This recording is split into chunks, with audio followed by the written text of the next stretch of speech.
Hello. Yes, good morning.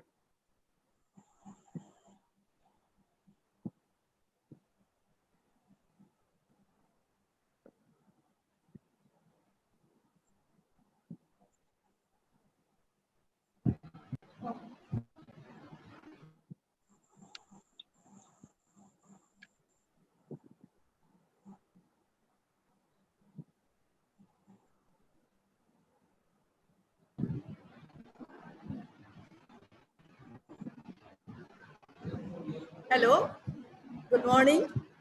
Good morning, everybody. Respected Mr. Paresh Soikia, Principal in Charge, Golaghat Commerce College, Dr. Devasis Bose, Honorable Resource Person of today's webinar, Dr. Jivan Jyoti Kakoti, Associate Professor, Department of English and Coordinator IQAC, Golaghat Commerce College, Mr. Rajesh Joiswal, Associate Professor, Department of Commerce and Moderator of this webinar, the members of the webinar organizing committee, and my dear participant friends. On behalf of the Department of Economics, Golaghat Commerce College, I welcome all of you to this national webinar on the topic Pandemic COVID-19, the Macroeconomic Crisis and Revival. First of all, may I request Mr. Paresh Soikia, the Principal in Charge, Golaghat Commerce College, to speak a few words and inaugurate the webinar.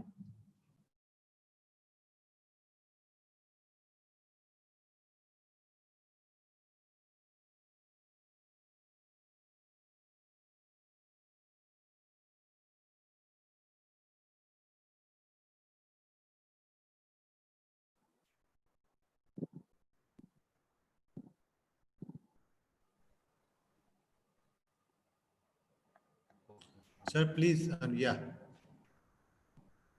Dr. Jivan Jyoti Kakoti, Coordinator, IQAC, Golaghat Commerce College, faculty members of the Department of Economics, members of Webinar Organizing Committee, and my dear participant friends.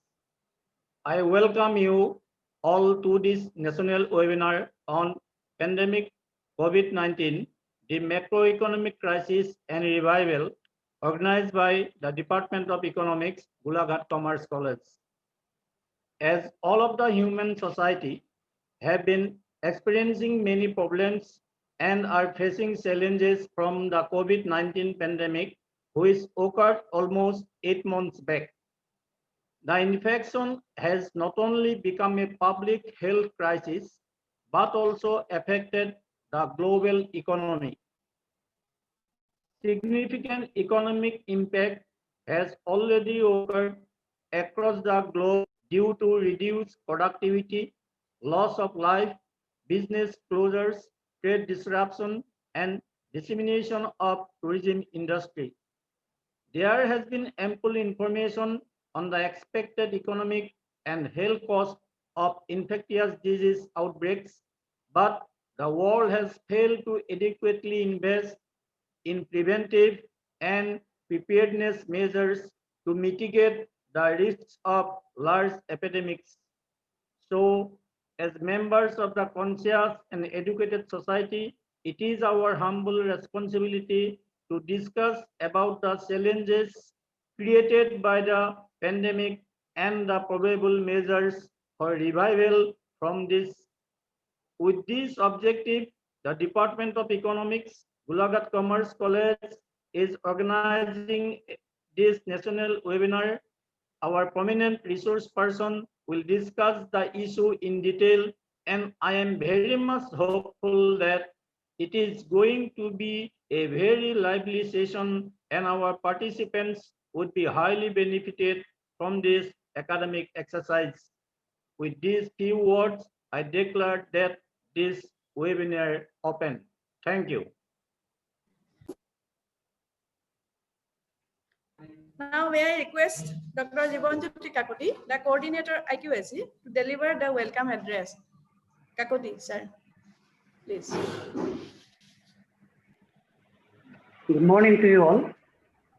Respected Principal, sir, esteemed resource person for today's national webinar, Dr. Devasis Bose, coordinator of the webinar, Mrs. Munmuni Borua, question and answer session moderator, Mr. Rajesh Doishwal, members of the webinar organizing committee and the technical support team, faculty members of the Department of Economics, Glad Commerce College, and my dear participant friends. It's a privilege for me to welcome all of you to this national webinar on pandemic COVID-19, the macroeconomic crisis and revival, organized by the Department of Economics, Glad Commerce College, in association with the IQAC, Glad Commerce College. COVID-19 has amply demonstrated that the global economy was not prepared for such a sudden outbreak and spread of a pandemic of this nature. The globalized economy has been adversely affected, and there seems to be little hope for an early recovery of the global economy. The most urgent COVID-19 induced needs of the moment are addressing the health emergency and fulfilling the basic needs of the citizens, while at the same time preventing unnecessary bankruptcies and restarting farm activities with utmost caution. The flourishing of the non-human contact sector during the COVID-19 is undermined by the decline in human contact sector, particularly in the labor-intensive segments. While the government should not hesitate to provide liquidity to improve consumption and production patterns, no government should be expected to bail out firms that were already declined before the crisis. What the pandemic foregrounds is the risk associated with too much dependence on a particular nation for the global supply chain, which is ironically a result of globalization. Will this realization bring back nation states to the center of global political economy, thereby affecting a restructuring of global economy and a redefining of globalization itself? Advocates of globalization like Robert Armstrong believe that coronavirus is a global crisis, not a crisis of globalization. Reminding us that crises of this kind can happen in any country, he reiterates the need for sustaining global trade based on supply chain. However, he argues that the companies should redesign their supply chain around risk competitiveness rather than cost alone. Another aspect that needs to be highlighted is what Joseph Stiglitz calls the government's act of lending a hand to corporate behemoths in the form of waiving of taxes, etc. As Stiglitz has so rightly pointed out, allocation of public money to anyone other than the most vulnerable should immediately be followed by an imposition of conditions on them to contribute to social justice. I was just taking the most cursory look at the COVID-19 induced macroeconomic crisis, and what has emerged is simply the tip of the iceberg. I'm sure Dr. Bose would take up many more issues and deal with the nuances of the crisis in details. I once again welcome you all to this national webinar and hope that you will have a very illuminating experience here. Thank you.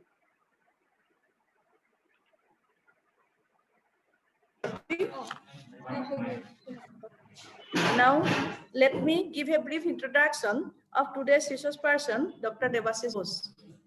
Dr. Debasis Bose, MA, PGD, Environmental Economics, PhD, Associate Professor and Head, Department of Economics, DDR College, Sabua, Assam. Visiting faculty, ICED, under the KEG of India, Jaipur, Rajasthan. Dr. Debasis Bose is an alumnus of Dibrugarh University and has been teaching economics in DDR College, Sabua, Dibrugarh, Assam since 1997 and is an associate professor and head of the Department of Economics. He earned his PhD from Dibrugarh University and also was trained in environmental economics at the University of Hyderabad. He wrote several articles for the Assam Tribune, chiefly on political economy. He was invited and fully sponsored to present his research work in biennial conferences of International Society for Ecological Economics, ISEE, at New Delhi, United States Society for Ecological Economics, USEE, in New York, USA, Canadian Society for Ecological Economics, CNSEE, Kenchi, at Halifax, Canada, and International Association for Study of Commons at the University of Gloucestershire in the UK, England, during 2006 to 2008. He was one of the 4 internationally sponsored Kensi Fellows from developing countries sponsored to participate in the Kensi conference. Dr. Bose has a number of published research papers on tasks like State Human Development Report, Plan Document, Vision 2020, etc. Besides, he has been associated with NGOs and has worked at the grassroots level too. Dr. Bose was invited by the government of Assam as a resource person to deliver lecture on Brahmaputra as a resource during the Namami Brahmaputra festival held in 2017. He has been a resource person in various ICSSR, UGC, government-sponsored seminars and workshops in different colleges of Assam with expertise in political economy, environmental economics, gender equality and sensitization, women issues, etc. Dr. Bose is a permanent visiting faculty at the International Center for Environment Audit and Sustainable Development, ICED, located at Jaipur in Rajasthan since 2017. He takes session on environmental management system, EMS, and environmental economics for the officers of Indian Audit and Account Service Officers, IANS, of the Indian Civil Services. We are very much pleased to find him as a resource person, and I am very much hopeful that his presentation would benefit the participant a lot. With this, I am handing over to Dr. Bose. Dr. Bose, thank you. Thank you very much and good morning, everybody. First of all, my thanks to the organizing committee, respected principal sir, the coordinator of IQAC, and the organizing committee of this seminar. I thank you all for giving me this opportunity, and too much has been said about me. So I must come to your expectations. I don't know whether it will be possible or not. However, this is a crisis which has given us various kinds of opportunities. And in fact, actually, when we are in crisis, we always look for opportunities, because if you look into the negative side of a pandemic, if it's the negative side of a crisis, we won't be able to overcome the problems and won't be an example to the coming generation. So before I begin this sharing of this particular slides, I'd like to speak a few words regarding this COVID-19 crisis and the macroeconomic scenario. Now, you have to look into the fact that COVID-19 is a dual crisis. It's a public health crisis and a macroeconomic crisis. And the policy responsiveness to life versus livelihood crisis of COVID-19 in most of the countries have been sequential rather than simultaneous, designed to address both life and livelihood issues. Actually, both are in competition. You have to save life and you'll also have to save livelihood issues. This has adverse humanitarian consequences, especially in the countries which responded through lockdown as a crisis mitigating strategy. The lockdown, though is the only policy option to prevent community spread, is indeed an economic disruption. Unless a judicious exit strategy is planned, the prolonged lockdown can lead to irreversible loss in economic growth. And more than that, the loss of livelihood due to lockdown strategy can lead to starvation deaths, especially in countries like India or the poorer countries, unless addressed through policy interventions. So my presentation basically examines the global diagnosis and policy responsiveness to COVID-19 across countries and what are the ways to revive. Now, I'll just show you one figure.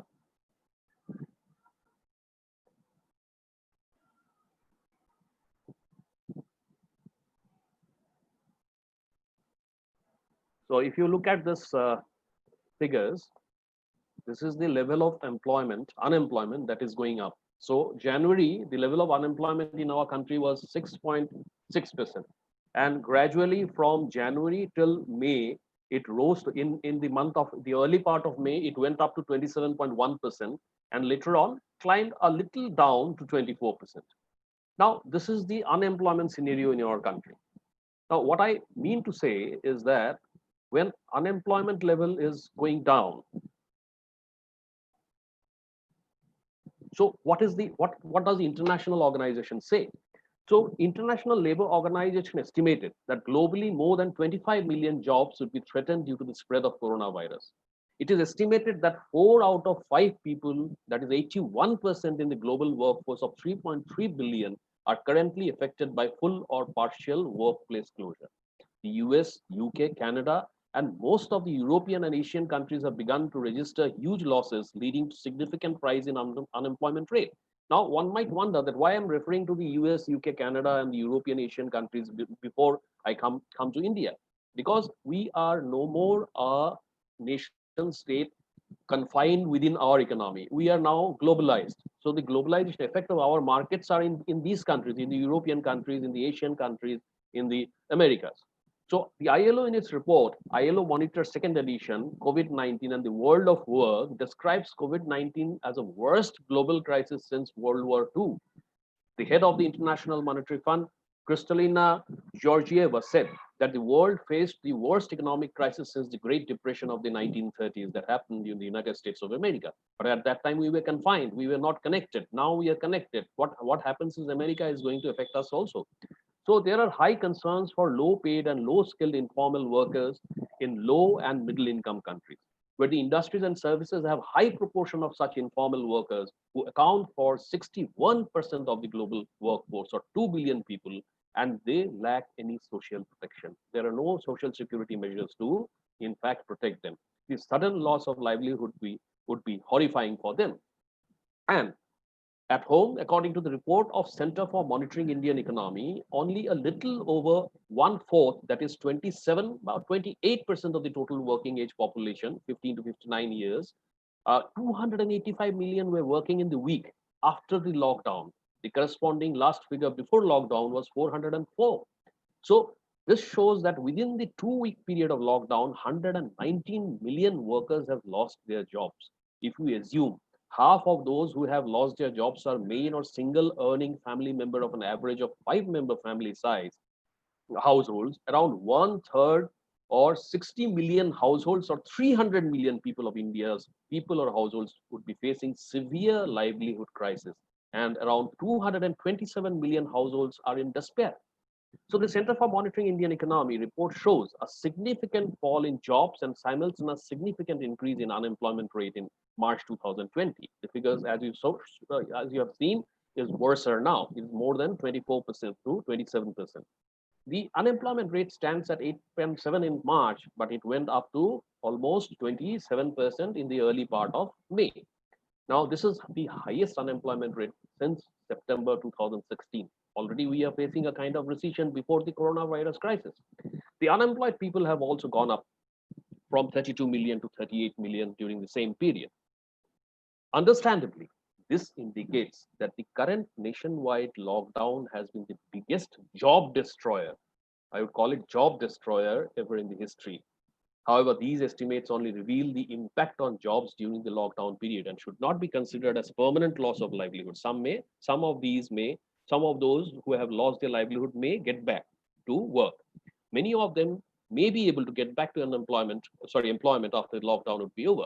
However, it is true that many of them would also not be able to get their jobs back, such as informal workers who involved in casual or contractual work and those who return to their villages. However, the Center for Monitoring Indian Economy survey have many caveats, as it is based on uh, as it's based on telephonic interviews with smaller samples, so it may not be significant statistically. So the other national level estimates also examine for comparisons such as the national level periodic labor force survey done by the NSSO. So according to this survey, 90% of the 419 million workers are engaged in informal sector, with 95%, 80% in rural and urban areas respectively. 95% in the rural areas and 80% in the urban areas are actually engaged in the informal sector. In magnitude, the informal workers in rural areas comprised almost 2.5 times higher than the urban areas. This is primarily because of the large number of informal workers who are engaged in farm or agricultural activities in rural areas compared to only 8% in urban areas. Therefore, 92% of the total informal workers engaged in non-agricultural sector in urban urban areas are likely to be, not likely, they have been impacted more by the lockdown due to the halt in economic activities in cities such as industrial and business activities. So in this particular presentation, we estimate the number of most vulnerable informal workers by three ways: the most affected sectors, status of work, and vulnerable occupations where they are engaged in urban areas. So besides these informal workers, many persons involved in organized sector, unregistered companies who may not be jobless at present but could find themselves without a job after the lockdown period is over. If many enterprises refuse to take them back, many self-employed persons like street vendors and small entrepreneurs may not be left with the capital to restart their business, and many may not return from their native places, as we have seen through the interviews being displayed in the electronic media. So the government today has dual challenges. It has two challenges too. One is to provide immediate assistance to, first, informal workers who have lost their jobs, and second, to those who are already unemployed and are looking for the jobs. Apart from assisting informal workers who are migrants, their families for whom he or she is the sole earner need to be considered and needs urgent attention.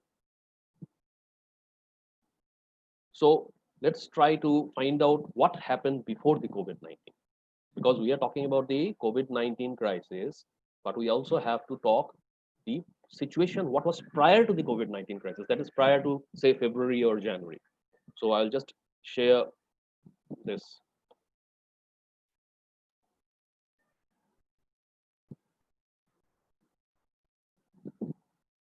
So if you see the growth trajectory since 2011, this is the kind of story we can see that in 2011-12, our growth rate was around 6.7. Somewhere down it fell to 5.4. Then around 15-16 went up to 8%. I'm talking about the GDP growth rate, the gross domestic product, or you can roughly say the national income. So the growth rate of national income was around 8%, 8.17% in 16-17. Then before the coronavirus crisis or the COVID-19 crisis, we were slipping down in the growth rate. We slipped down from 8.17 to 7.17, then 6 point something, and ultimately 4.7. And you can see the graph, it's going down. So somehow we were going towards a slower growth rate. I won't say that it was a full-time recession, because there was no chances of negative growth until and unless this COVID-19 crisis would have happened. Now, you see the fall in the export growth, because it's a foreign exchange is very important for us, and the robustness of the export sector actually keeps our economy healthy. So there is, you see, there's gradually some hovering in the export growth, but suddenly in the month of March, it has fell to minus, the growth rate has fell to minus 34.5 or 34.6%. So this has hugely impacted our economy, because now we are a global economy. Our export markets are spread over Europe, the East Asian countries, and even in the Americas. So before COVID-19, why was India's GDP slowing down? We have to look into the fact, because COVID-19 happened in March, it affected India since February, March 2020. But what happened before that? We have to be frank about it without being political, without being apolitical. We'll have to look into the macro facts, what has happened, what has led to India's GDP slowing down.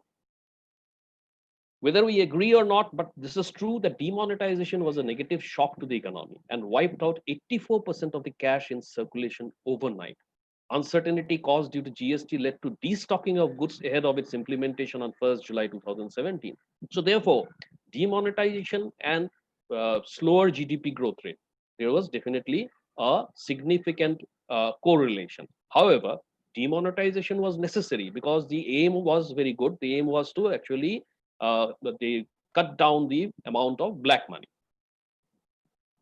As students of economics or commerce, you might be knowing, I'll explain it to all the people from all disciplines, that in the GDP, there are 4 constituents. The gross domestic product is equivalent to actually total employment or gross employment, or is also equal to gross output, or is equal to gross expenditure, or is equal to gross production.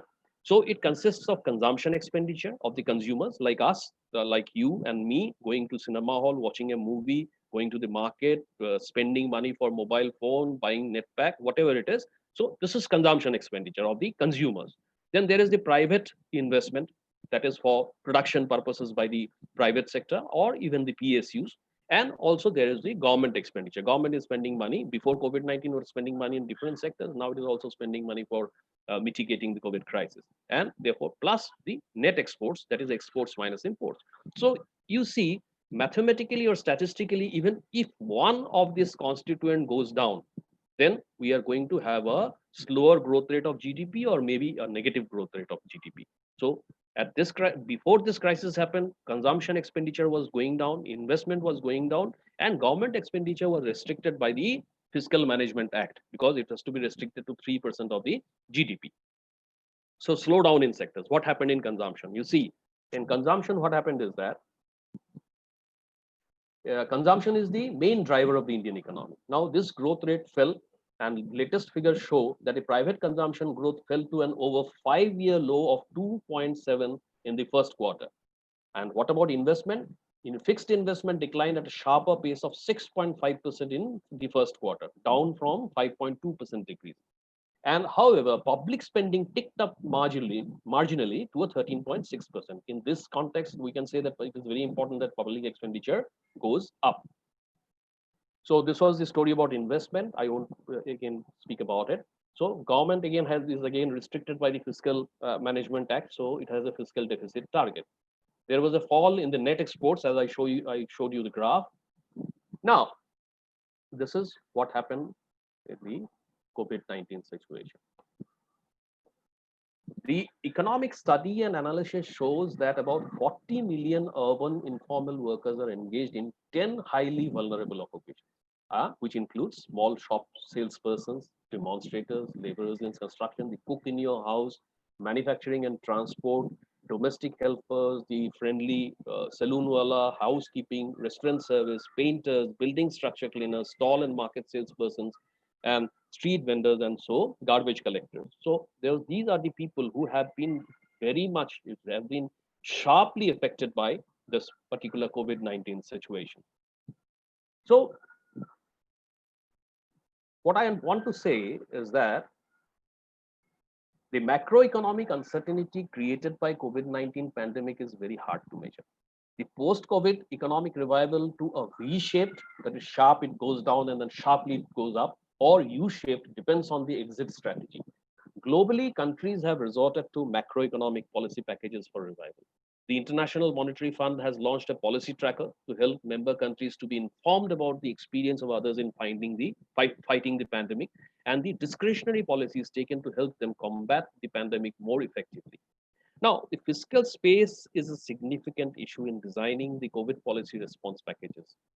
The fiscal rules to threshold deficit levels of 3% fiscal deficit to gross domestic product GDP is acting as a constraint right now. Actually, we cannot think of the cost of inflation, because inflation you can tackle inflation later on, but now we cannot limit our fiscal spending. So it is acting as a constraint, especially when monetary policy fails to trigger the economy as a counter-cyclical policy tool. It is not only the levels of deficits, but also revamping the financing patterns of deficit is relevant. So globally, there is a re-emergence of talk on the monetary financing of the fiscal program. If you remember what happened in the 1929 to the 1930s in the United States of America, the monetarists were saying that you should go for printing more money, because if you print more money, there will be greater supply of money, prices will go up, business will go up, there will be increase in production, but it did not happen. So it was only in 1936 when John Maynard Keynes came up with his publication where he wrote that when in GDP, C plus I plus G, C is going down, consumption is going down, investment is going down. The only way to revive the economy, to increase GDP, is to increase G, that is government expenditure. So we'll have to fall back to the Keynesian economics right now. Now, let us try to diagnose the impact on growth. COVID-19 is a medical contagion. which has strengthened its roots in the form of an economic contagion. It started as a medical crisis, and now it has led to an economic crisis. We get to see a clearer picture when we look at the spread of the virus. The most infections are amongst the nations which plays an important part in the global value chain. The scenario is such that 5 out of the 7 in the G7 countries are amongst the worst hit nations. So G7, they used to be thought to be one of the most powerful groups in the world, but now 5 out of those 7 countries are amongst the worst hit nations, and among those is China, which was the epicenter of the virus and is the largest part of the global value chain as global supplier. Quantitatively, the G7 and the China account for 60% of world GDP and 65% of the world manufacturing, which cause a direct effect on the supply chain, resulting in non-fulfillment of demand for medical supplies, equipment, and other essentials. So again, I would like to share the screen because we have.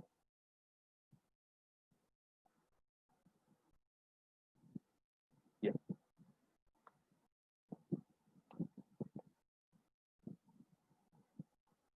So this is the country-wise COVID-19 cases. So you can see on the top is of course the United States with I think 56 lakhs cases and 1,75,000 deaths. In India, the mortality rate is quite low. So this is the country-wise data for the various countries: South Africa, Peru, Mexico, Colombia, Chile. So these are the countries which have been affected very sharply. And this projection I'll talk about later. This is the IMF projection on growth rate. Earlier, before the COVID-19 crisis happened, it was saying that this was the growth rate, possible growth rate in 2018 and 2019. However, after the COVID-19, the projections have been altered, and you see most of the countries are having a negative growth rate. Even if you look at Argentina, it is supposed to be growing at a negatively. That is, there is a negative there is a degrowth of -9%. So even in case of India, it is going to be around -7.8%. So this is very worrisome scenario. What is going to happen in 21? You see, these are already only projections. So we cannot be very sure that this is going to happen. Therefore,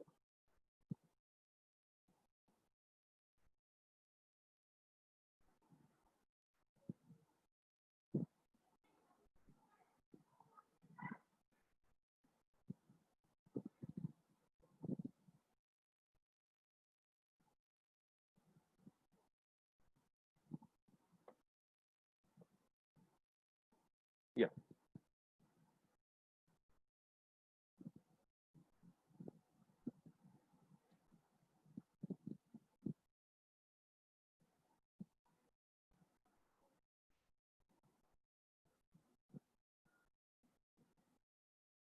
So let's see what Geeta Gopinath, the chief economist of the International Monetary Fund, during the press briefing of the World Economic Forum or Outlook said.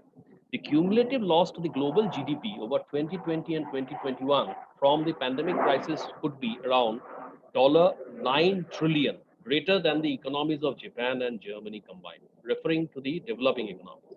She mentioned that emerging market in developing economies face additional challenges as they face unprecedented reversal in capital flows, major currency pressures, while at the same time coping with weaker health systems and much lower fiscal space to support their economies. So following the decline in the level of output and disrupted labor demand, the unemployment rate is expected to sharply rise in most of the countries like the USA to 10.4%. Advanced Europe is expected to increase unemployment by 39.4%. And for advanced Asia, very, very high, it is expected to increase by 32%. So in line to the decline in GDP, Geeta Gopinath, the IMF's chief economist, said it is very likely that this year the global economy will experience its worst recession since the Great Depression, surpassing that seen during the global financial crisis a decade ago. And we have to remember, I will remind you once again, that during the Great Depression that happened in the 1929-30s, India was insulated. it did not have much to say in world trade, but now our markets are outside our country. So therefore, if a depression is happening elsewhere, we are going to be definitely affected. So reduced employment is mostly credited to the various containment measures taken by several governments, like lockdowns within domestic borders, including factory closure, shutting off international borders, restricting exports to fulfill the domestic needs, which further worsen the problem, but it means that for people not working, it means that they are not getting paid, which puts an additional dampen on our consumption expenditure, that is domestic demand, which means less production. If there is less demand in the market, there will be less output, less production, and more people will be forced to leave the labor market. So considering the Indian context, during the end of 19, there were news about the NSO survey reporting a decline in consumption. Amid this crisis, people are confined to their homes, which has led to a decline in level of consumption. We are not going out. We are not purchasing anything. We are purchasing very less, as shown by the declining CMI economic survey. So this survey gave the government an opportunity to show a causation, that is causal relation, across the outbreak and decrease in consumption, covering for the unreported decline. This is very simple, because if people are not going out, people are not getting income, consumption is going down, domestic demand is going down. So what are the monetary and fiscal responses to COVID-19? Now, the countries have designed policy packages to respond to the crisis, both fiscal and monetary packages. In the United States, for example, the fiscal package announced constituted 11% of the GDP. I'll just show you the figures right now. At an estimated US dollar 2.3 trillion. The US Coronavirus Aid, Relief and Economic Security Act included one-time tax rebates to individuals, a food safety net for most vulnerable and unemployment benefit, loans and guarantees to small firms, fiscal transfers to subnational governments, that is the state, what we call the state governments here, and loans to prevent corporate bankruptcy. The US also announced a separate package around 1% of GDP for virus testing, medical aid funding, development of vaccines, therapeutics, and diagnostics. Why I am referring to the United States? Because that's a benchmark. These are the advanced countries. They're doing something. We can at least, if we cannot completely emulate, at least we can pick up some of the points from there. So the corona paid sick leave was declared for 2 weeks. On the monetary policy side, the US, in the United States of America, the policy rate was reduced by 150 points to 0.25 in March 20. And the Federal Reserve, that is their central bank, also introduced programs for credit flow. Now in Spain, a package was announced which was 1% of the GDP. This includes budget support to the health sector for regional health services, research funding for development of vaccines and drugs, unemployment allowance, sick pay entitlement, support to self-employed contractual workers and household employees, and unemployment allowance. The government also in Spain funded the autonomous communities to provide meals to children affected by school closure. The government also announced some tax relief measures in Spain. And this country also announced macroprudential financial policies. In Italy, which was also one of the worst affected countries by COVID-19 crisis, an emergency package was announced which constituted 4% of the GDP to strengthen their healthcare system, and it support laid off workers and business. The ECB announced an asset purchase program in Italy, and France referred as pandemic emergency purchase program. So in France, the fiscal package worth 20% of the GDP was announced in 2 stages. Again, in Germany, fiscal package constituted 4.9% of the GDP, and that included spending on healthcare equipment, hospital capacity, and research and development for vaccine development, and expanded access to short-term work subsidy to preserve jobs and workers' income. Germany also expanded childcare benefits for low-income parents and introduced basic income support for self-employed, and also announced an economic stabilization fund. So these are some of the benchmark which we have in the backdrop, from where we can at least start or restart, or maybe think of tweening these programs as per as our need is concerned.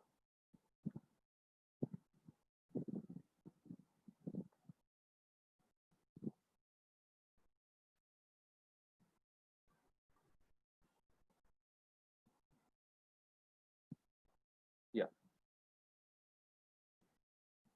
So this is the stimulus package in G20 countries. I suppose it's visible on the screen, this stimulus package. No, sir, it's not visible, sir. Okay, just a minute.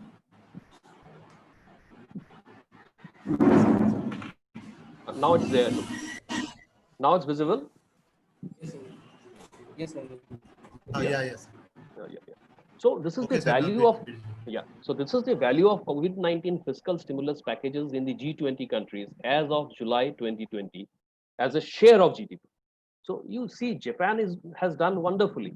It has actually taken out 21.1% of its GDP as the COVID-19 fiscal stimulus. Canada, 15%, United States, 13.2% of the GDP, Brazil, 11.8%, Turkey, 10.8%, Australia 10.6. So huge amount of the GDP, and their GDP is large. They have a huge GDP. Even India's GDP is quite large. But then our problem is our population, because we may be having a larger GDP, but our population base is very large, because of which our per capita GDP is very poor. So you compare China. China has around 7% of its GDP. India remarkably actually earmarks 6.9% of its GDP as fiscal stimulus package, which is quite large. Now let us try to see the amount of GDP, if we can see the country-wise GDP.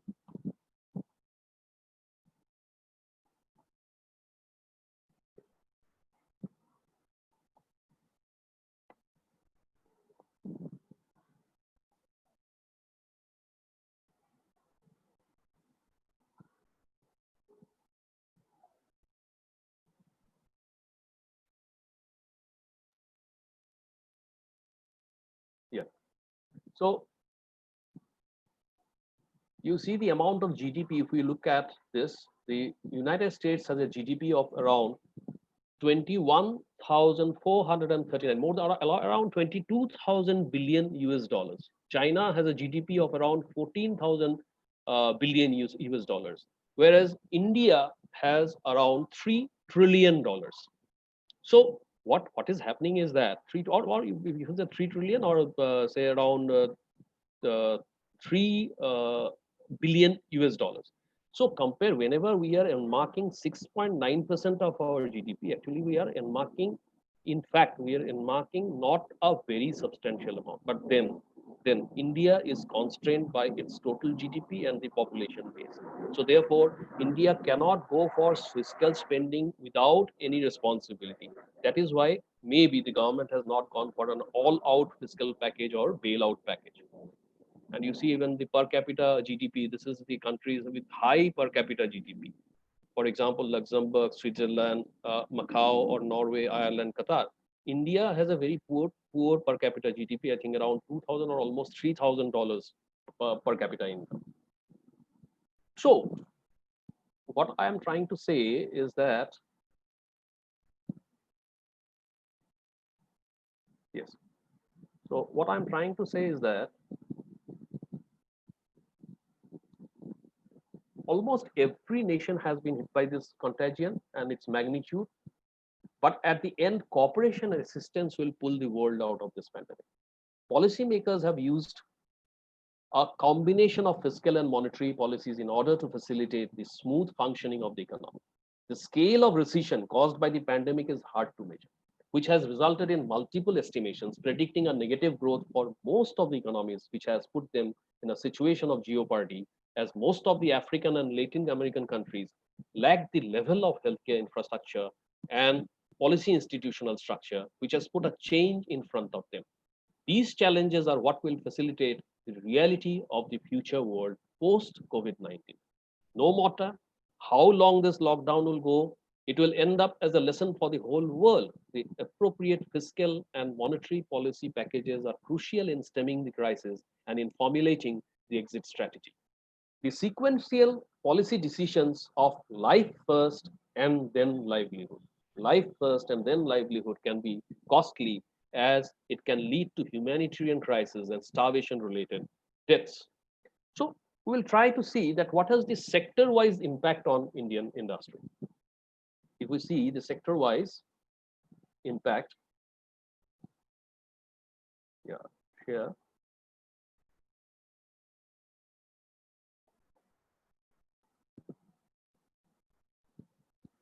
So this is the sector wise. We have tried to put it like this. So chemical industry, some chemical plants have been shut down in China. So there will be restrictions on shipments, logistics. It was found that 20% of the production has been impacted due to the disruption in raw material supply. Now, China is a major supplier of indigo that is required for the denim business. Business in India is likely to get affected, so people securing their supplies. However, it is an opportunity also. US and European Union will try and diversify their markets. What about the auto industry? Its impact on Indian companies will vary on and depend upon the extent of the business with China. Now, China's business, no doubt, is affected. However, current levels of inventory seem to be sufficient for the Indian industry. So if the shutdown in China continue, then it is expected to result almost a 8 to 10% contraction of the Indian auto manufacturing in 2020. Electronics industries. This is the major supplier is China in electronics, being a final product or raw material used in the electronic industry. Now, India's electronic industry may face supply disruptions, reduction, impact on product prices due to heavy dependence on electronics component supply directly or indirectly and local manufacturing. Now, let's see what's happening in the foreign trade sector. China has been India's largest source of imports since 2004 or 5. And this shows data from the Center for Monitoring Indian Economy database. In 2018-19, the latest period for which annual data is available, it had a share of 13.7% in India's total imports. Any major disruption in the Chinese economy can disrupt these imports and hence both production processes and supply of consumer goods in India. In fact, actually, when we say that we have to stop supply from China, we'll have to boycott China because of military reasons or because of other reasons, it's basically not possible. When you see it from the point of view of economics or trade relations, it's basically not possible. For example, I'll just give you one small scenario. When we were talking about boycotting Pakistan as a most favored nation, as far as trade was concerned, our India's Assam's tea industry was affected because Assam's tea has a quite a sizable market in Pakistan. So therefore, when we talk in terms of economics, when we talk in terms of trade relations, and when we talk in terms of political relations, and we talk in terms of patriotism, these things are not alike. Anyway, effect on poultry. This is a major business in India. In the poultry business, many livelihoods are dependent. So that is why I have specifically looked into the effect on poultry industry. The poultry industry in different parts of the country has been hit hard amid rumors that novel coronavirus can be transmitted through consumption of chicken, and the prices of which have fallen considerably as a result. Maybe not in Assam, but in the rest of the country it has happened. So about 2 crore people employed in the poultry industry across the country, 2 crore people, not a very small number, have been impacted. People who were avoiding consumption of meat, fish, chicken, and egg, etc. So due to the fall in demand, wholesale price of chicken had dropped by as much 70% in rest of the states of the country. However, when we talk about the ties with China, you'll have to see that what is our share with China when we talk about our exports. Vietnam has a 13.6% of its GDP. Export to China, it has a 13.6% of its GDP. Taiwan, on the other hand, has around 15.9% of its GDP as export share to China. But you see India at the very bottom, it is just 0.6%. So therefore, how much we are going to get affected? Now, what shall be the focus of our recovery plan? The focus of our recovery plan, India is no exception, with various estimates suggesting a rise of unemployment to unprecedented high levels along with a fall in real GDP growth to a record low of less than 2% in 2020. Now, if this is true, if this is true, even if it plus 2% is our GDP growth rate, then we will say that we are lucky, because most of the countries of the European nations are going to face a negative GDP growth rate. So if the economists are correct, and we are having a 2% growth rate in 2020, it will be a wonderful performance of the fiscal performance by the government. The government has come forward with economic packages to transfer income to the poorer segments in the economy, along with complementary liquidity enhancing measures of monetary authority. But one must note that these are short-term economic measures to keep the demand reasonably high, along with an incentive to the micro, small, and medium-sized enterprises. So, yeah.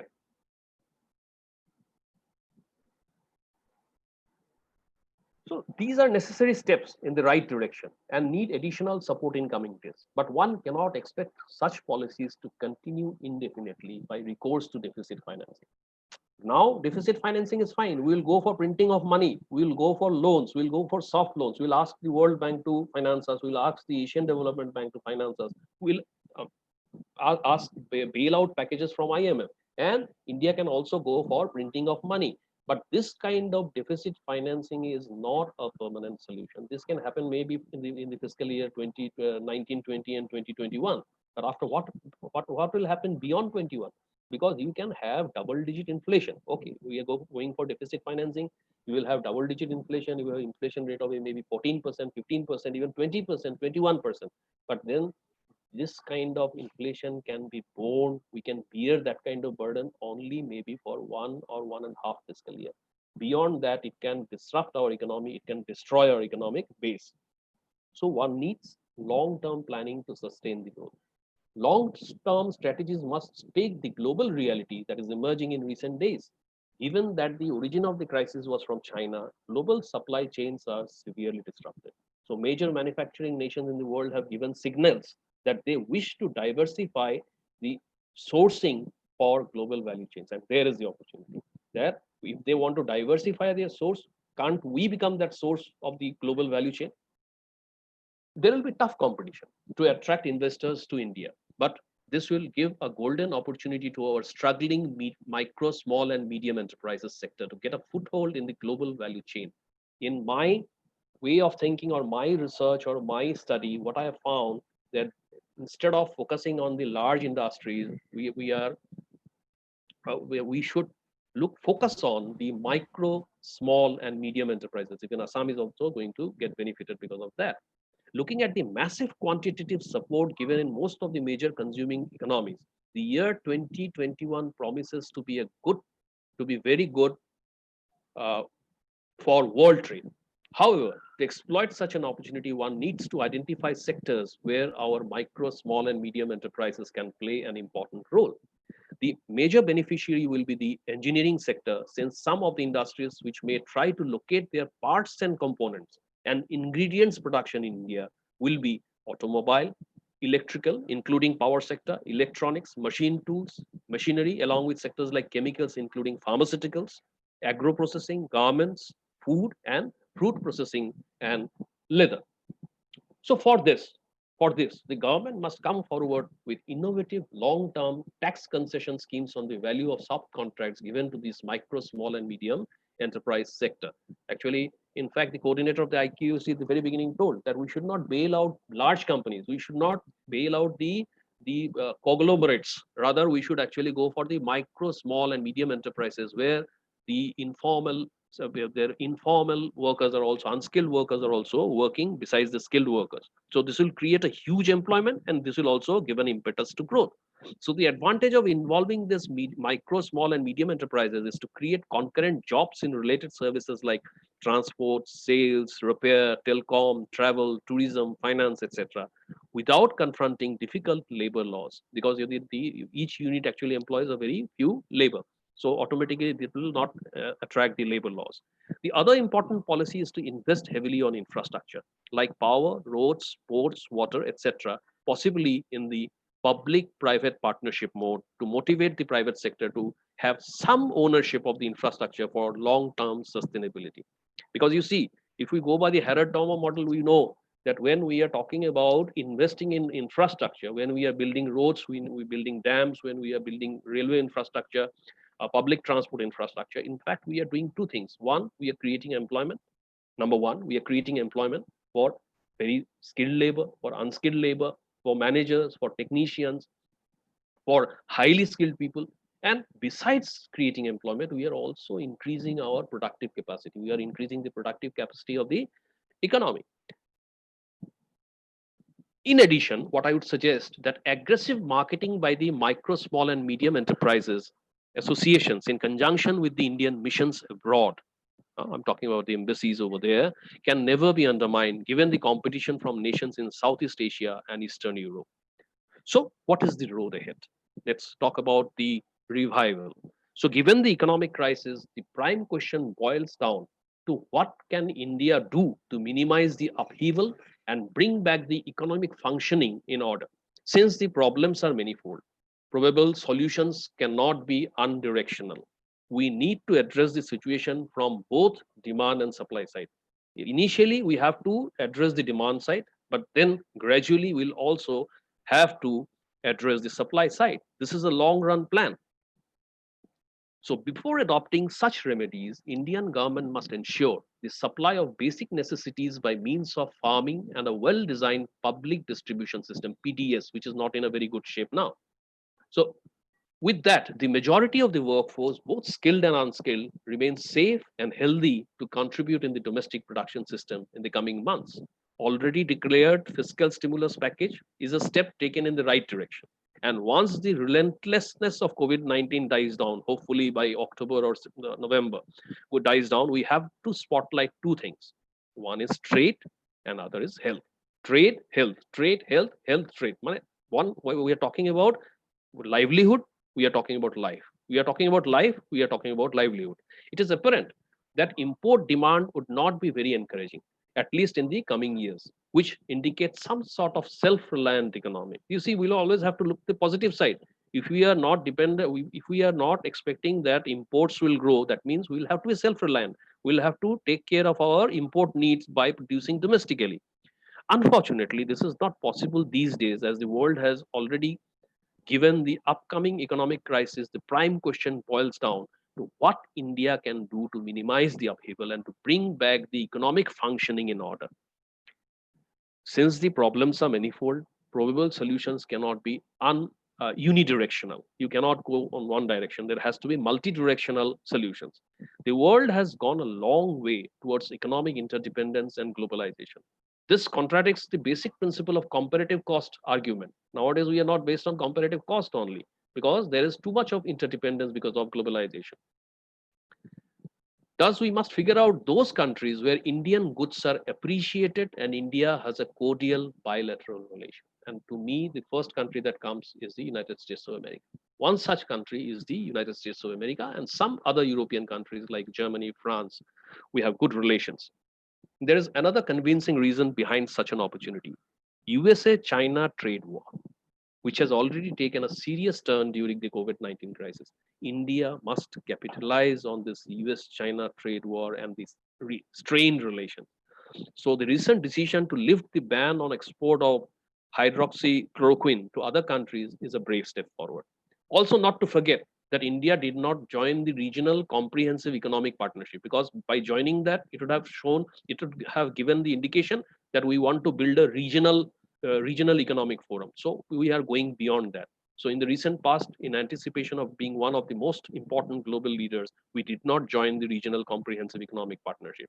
So we must not let this prospect go. We must declare that, you see, we do not believe in regional trade. We do not believe in regional blocks. We rather believe in world trade.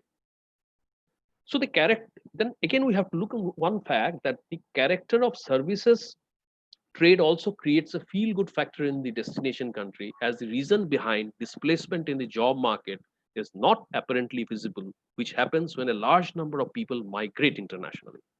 On top of this, India trades in services with some countries which are located in different time zones, allowing both of them to work continuously without augmenting the unemployment snag.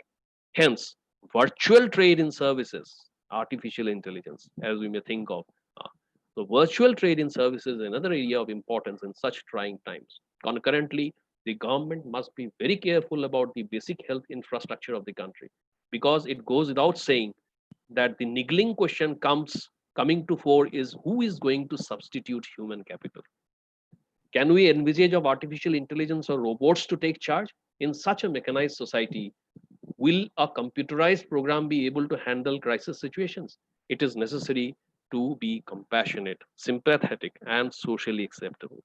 What would happen to mental health, happiness, social capital, etc., also needs to be pondered over critically. At the end, however, another homogeneous task that researchers would be exposed to is to analyze the quality of health condition and work ability of all the corona survivors. Economies without healthy individuals can never exist. Health has a sustaining long-term effect on human uh, India trades in services with some countries which are located in different time zones.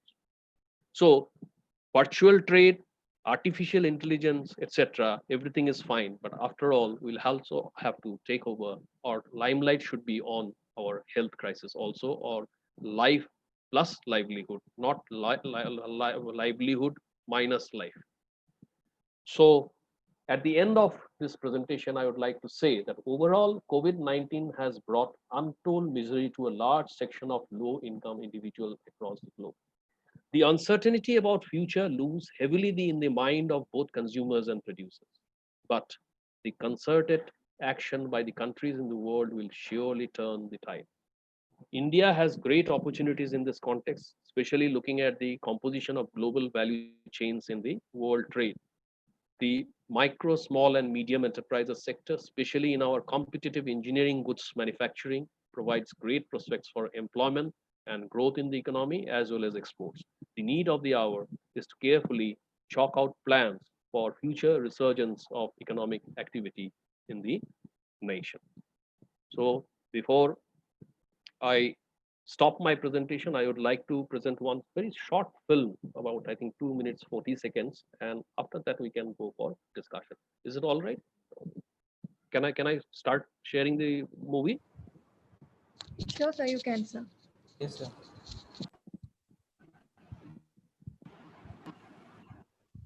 Is it visible? Yes, sir. Yes, sir.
So this was also just a brief overview of the various kinds of pandemics that has happened. And if the coordinator of the seminar permits me, before we start our discussion, actually, I want to share one more 2-minute movie, which is directly not related to coronavirus or COVID-19. But however, it gives us an indication of if we do not take care of the environment, if we do not take care of the environment, I just would like to, if you give me the permission, that I would like to share that 2-minute movie also. This is a kind of thing I do in every seminar, even if the topic is maybe investment in stock market. Still, as a sensitization effort, I always do it. So if permission is given, then I will share. You can do. You can show, sir. No problem. Yeah. Okay. Thank Please, you, John. please, sir. Okay.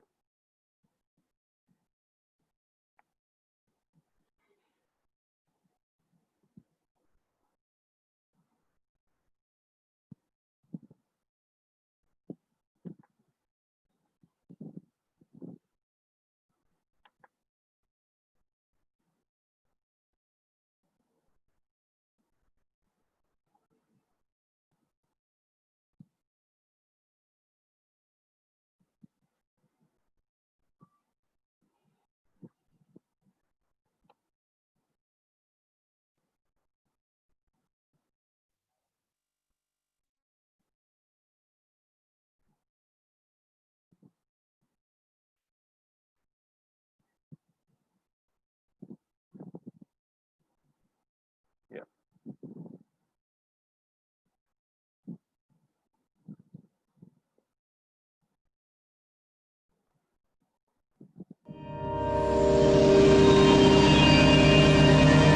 दूर तक फैला नीला आसमान, हरे भरे मैदानों में खेलते बच्चे, पहली बारिश का रोमांस, समंदर का शोर, हर जगह पानी ही पानी और खुली हवा में सांस लेने के लिए ऑक्सीजन। कई साल पहले हमारी दुनिया यानी अर्थ कुछ ऐसे हुआ करती थी।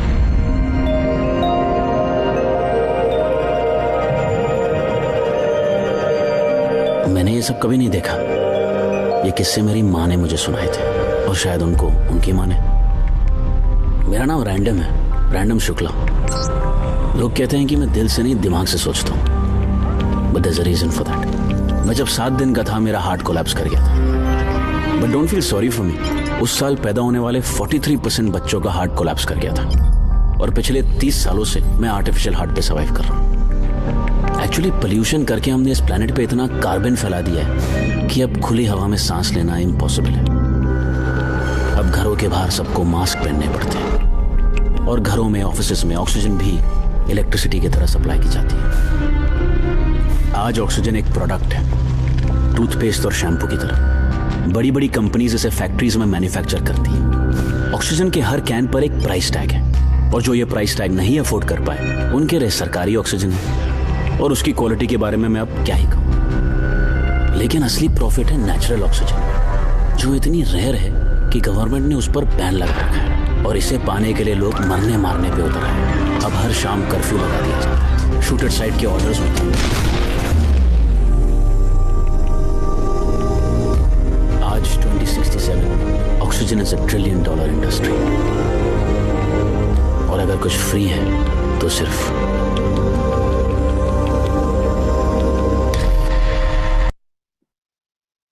So that was just a sensitization effort from my side because we never know that when we come down to research, maybe after 10 years, 20 years or 30 years later, we may find out that maybe the COVID-19 virus was a byproduct of some kind of environmental crisis or some kind of pollution. Because as many, we have seen that many diseases now are being attributed, many diseases are being attributed to the environmental pollution that is taking place. So that was just a gesture on behalf of the future generation. Now I'm open to questions.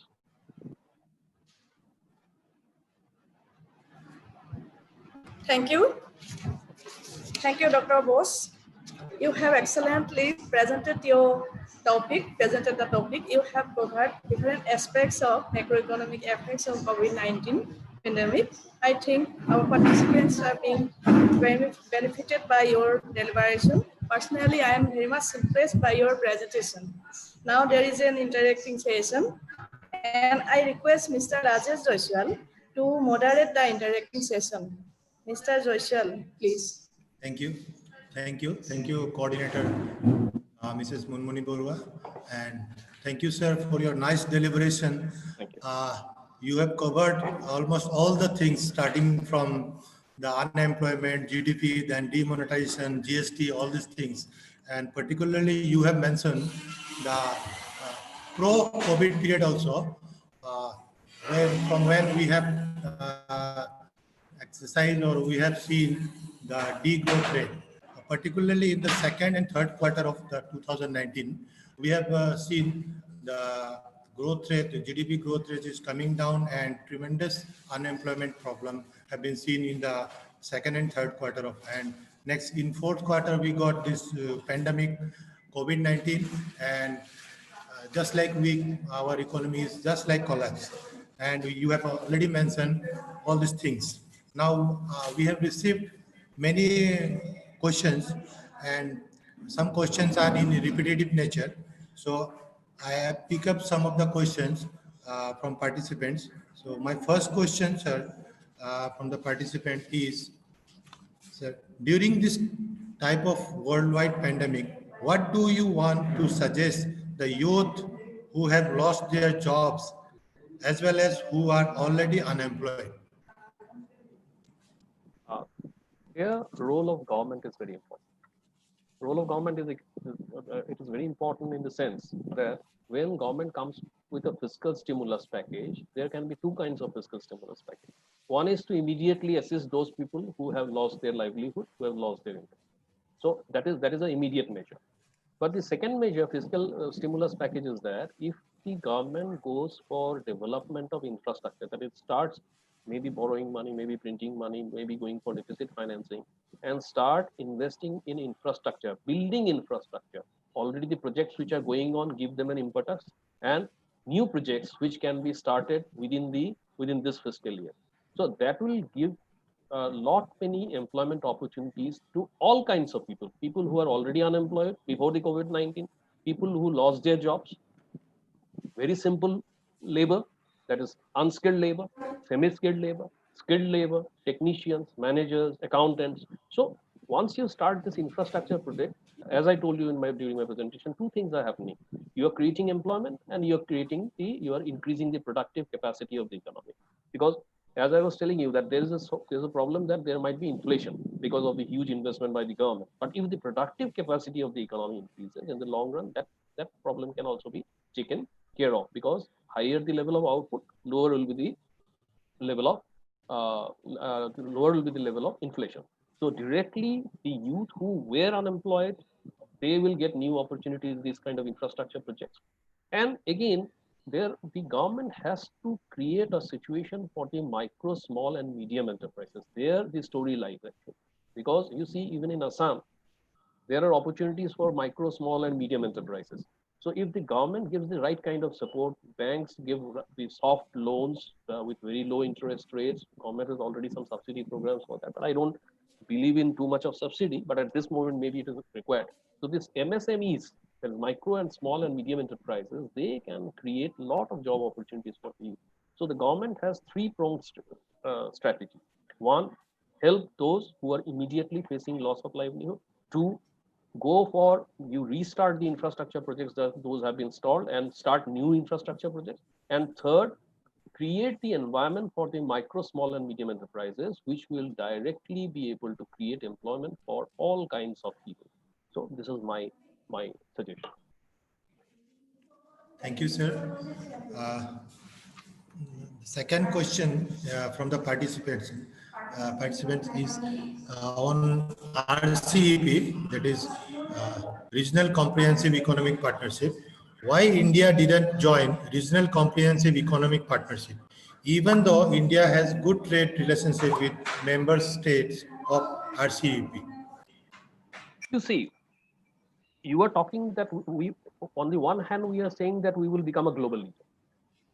So when you're talking about a global leader, when we talk about nationalism, I'll give you one example. When we are talking about nationalism, you actually cannot think of regionalism directly. At least you cannot show to the world. So therefore, if we join the regional cooperation programs where the trade relations are going to be a little bit binding, there will be some set of rules, there will be some set of regulations, and that might actually bind us, or may not allow us to go for the free trade kind of thing. Because at this moment, I feel is that free trade without any kind of rules and without any regulating, any body regulating us, is going to help India in a much better way. So therefore, showing the world, especially the United States of America and the European nations, that we are not into regionalism as far as trade is concerned. Political relations are a different thing, because you cannot choose your neighbors. But the thing is that as far as trade is concerned, we are not going to show that we are looking for a regional forum, which is a kind of protection. Because ultimately, when we are creating the trade blocks are always a kind of protection, that is trade protection. And in these days of liberalization, I don't think protection is going to give us a very good tag in the international trade market.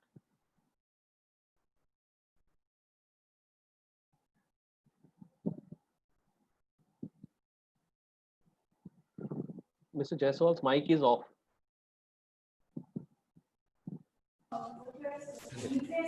Thank you, sir. Next question is on MSME. You have rightly mentioned in your deliberation about the MSME. This question is related to our Northeast. So what is your suggestion for the revival plan for the state like Assam in context of MSME? We have some comparative advantage if we compare to the rest of the countries. We have lot many horticulture opportunities to go for horticulture. We have lot many opportunities to go for floriculture. We can also go for agro-based products, and even our small tea growers. So these are some of the sectors which I think, and again, we can also go for businesses, online businesses, which can be dealt with the use of technology. So these are some of the areas in the Northeast which can be very, very effective, besides the traditional ones. But in the problem with the traditional MSMEs is that we do not have the cost advantage. But if we can build up on our indigenous knowledge, if we can build up on our indigenous technology, if we can build up on our comparative cost analysis, we will see that we have some opportunities, maybe not a great opportunity, but we have somewhere to start is with horticulture, floriculture, agro-based product, and net-based business. That's my suggestion. Thank you, sir. Next question. There are many questions on related to this topic. The question is that when India will get back, or when India will on right track.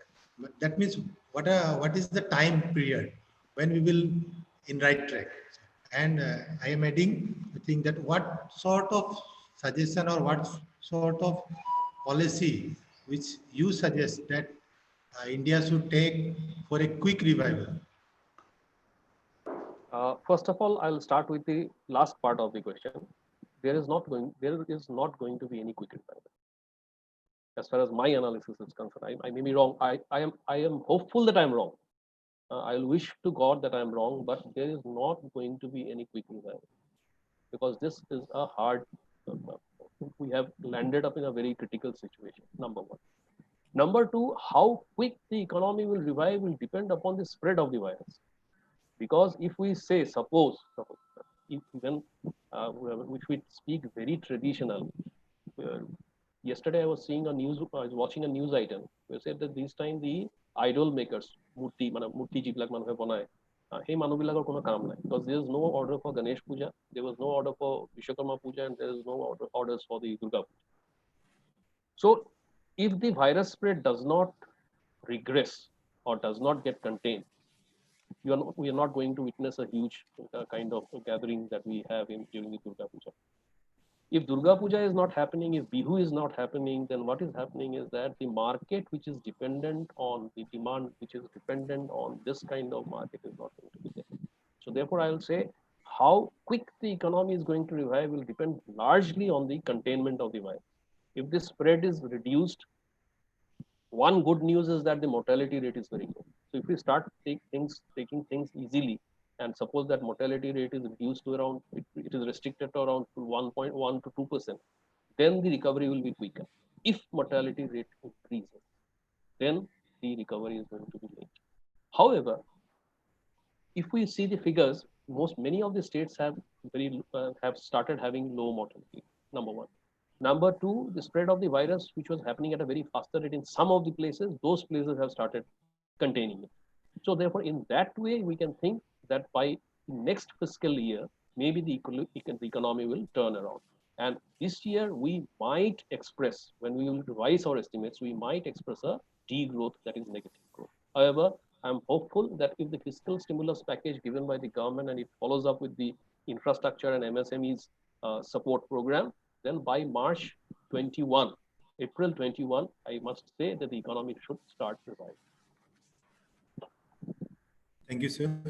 So next question is about, sir, in the occurrence of this post-COVID, government has taken many stimulus packages, or particularly government has increased their expenditures on two heads, basically for health and for to support the livelihood of the common mass or poor mass. So government expenditure is in this way is increasing. And so on the other hand, government expenditure is boosting tremendously, and on the other hand, GDP growth may go negatively. So in such a situation, do you think that we must ready for, or we have to face more critical days in coming days? Coming days means in 2021. If trade reopens, if businesses reopen, if factories reopen, they're already those who are shut down, then we are not going to face more critical. Because already we have faced very, very highly critical situation.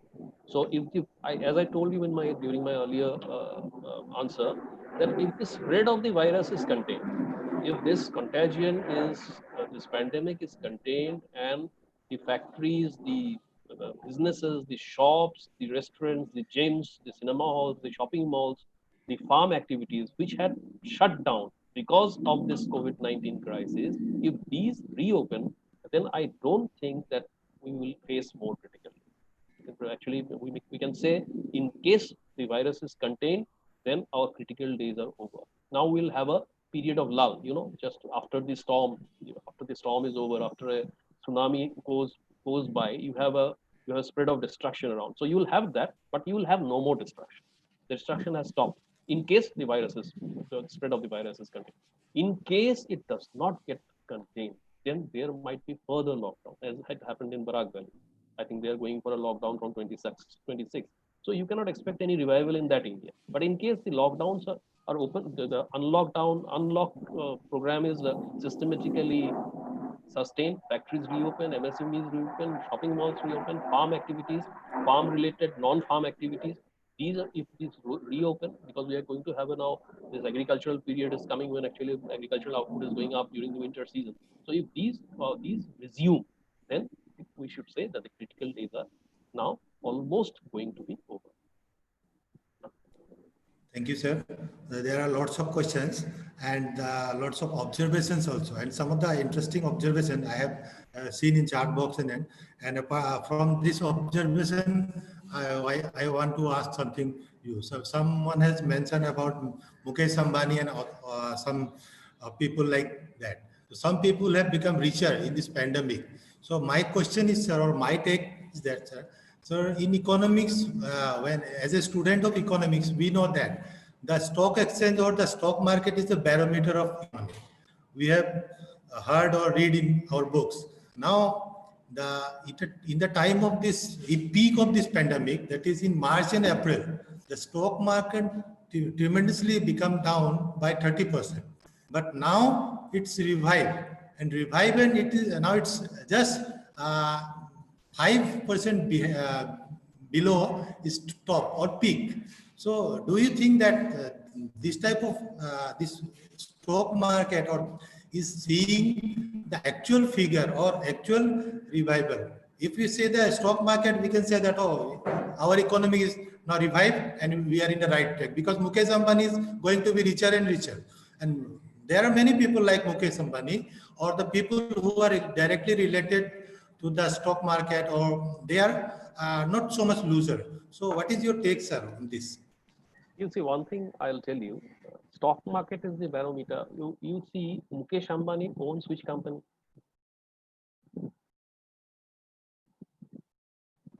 Reliance. Reliance, and even Jio. I think Jio is also owned by Jio. Mukesh Ambani. Mukesh Ambani, yes. During the pandemic, let me go back to history. When in the 1929-30s there was a Great Depression in the U.S. economy, and for that the English economy was also affected.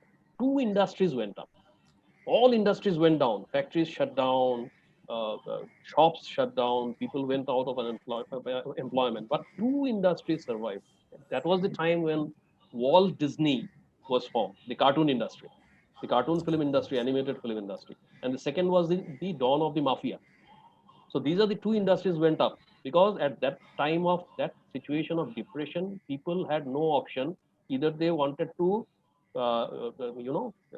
to be happy by watching cartoon films or going into some kind of negative activity. So even during this, the stock market is behaving very perfectly because Mukesh Ambani's richness has gone up because they are related to industries which did not go down during the pandemic. In fact, what are we doing at home when we are sitting at home? Either we are watching electronic media, or we are going for web series, or we are talking over telephone. We are doing Facebook, we are doing WhatsApp, we are going for netbank. So the demand for these products have actually gone up, interestingly. So there are certain sectors which are actually not necessary that when the whole industry goes down, it's not always necessary that all the sectors will go down. There will be some sectors because some people used to were dancing during the lockdown period. Some people were making food. So some certain sectors are actually maybe put out of this pandemic situation. And secondly, stock market is very good.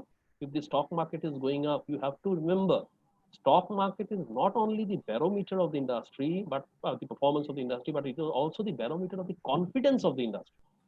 In 1929-30s, what happened is that the business confidence was very low, despite heavy investment by the government, monetary policy intervention. The industries did not show any kind of business confidence, because of which they did not go for increasing output or production, because of which unemployment did not go down, or employment did not increase. But if the stock market is showing positive results, that means the business confidence level among the industry or the business players is high, because they are expecting that after this virus is contained, maybe there are good opportunities, especially in the field of services, in the fields of farm and non-farm activities, or even in the form of international trade. So that is, I think, that is not very uh, unusual to have a good stock market situation. Rather, we must look forward to it and be happy that it might be get converted into increased production and increased employment.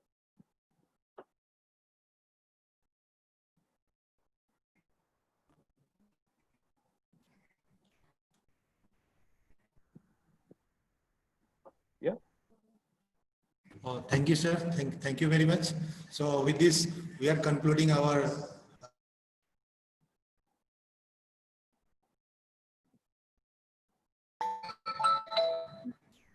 So we have got a very interesting and interacting session. Actually, interesting exercises enhances the knowledge among the participants. But the time is going on and we have to conclude here. And before concluding, I request Mrs. Meghali Soikia, Assistant Professor, Department of Economics, Golaghat Commerce College, to offer the vote of thanks. Mrs. Meghali Soikia. Thank you, ma'am. If there is a gratitude in your heart, then there will be tremendous sweetness in your eyes. With this beautiful words, I am very much honored as a teacher of Economics Department, Golaghat Commerce College, to get this opportunity to deliver vote of thanks to honorable dignitaries and most fellow guests. A very good afternoon to all of you. It has been our pleasure to host the webinar on pandemic COVID-19, a macroeconomic crisis and revival.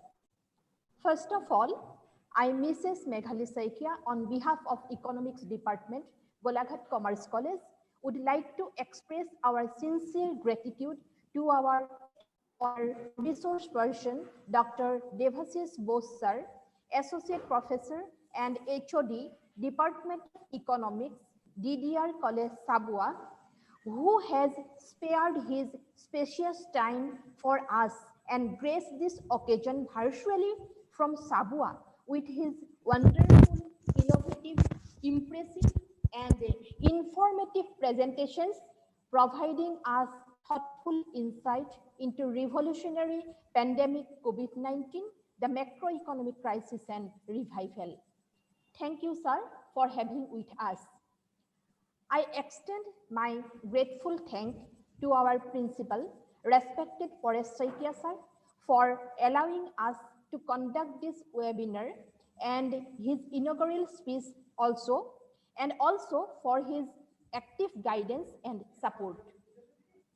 I would like to regard my deep sense of obligation to Dr. Jibanjyoti Kakoti sir, Associate Professor, Department of English and the Coordinator of IQAC Golaghat Commerce College for his excellent and enlightening welcome address. I would like to offer my thanks from the bottom of my heart to our beloved Munmuni Borua ma'am, Coordinator of the webinar and Associate Professor and HOD of Economics Department for her motivating and dynamic leadership. Thank you, madam, for shaping us so well. We are so grateful for you.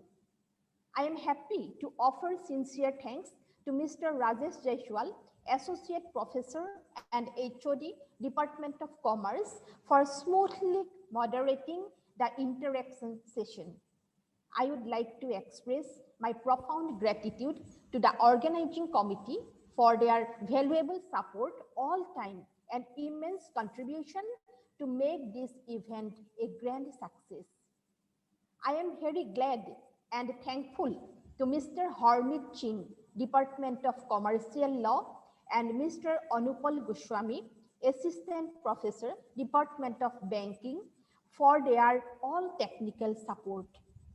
At last, but not least, my deep sense of appreciation and thanks to all the participants of various states of India who to be live with us and attend the webinar with great enthusiasm and made it a successful event.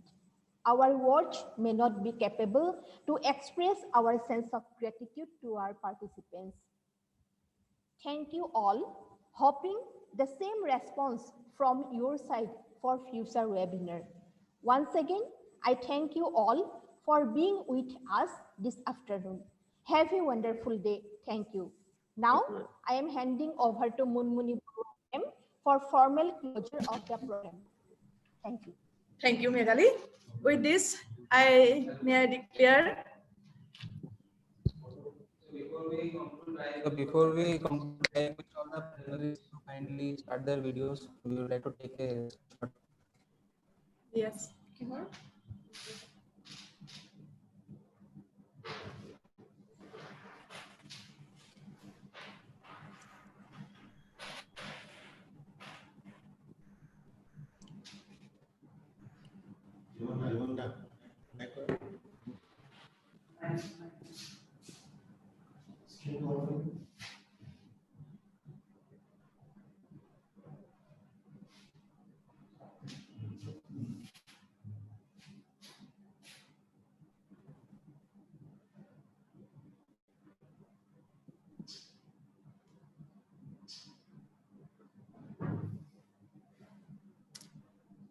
অনুপলে নাই কৰা অনুপল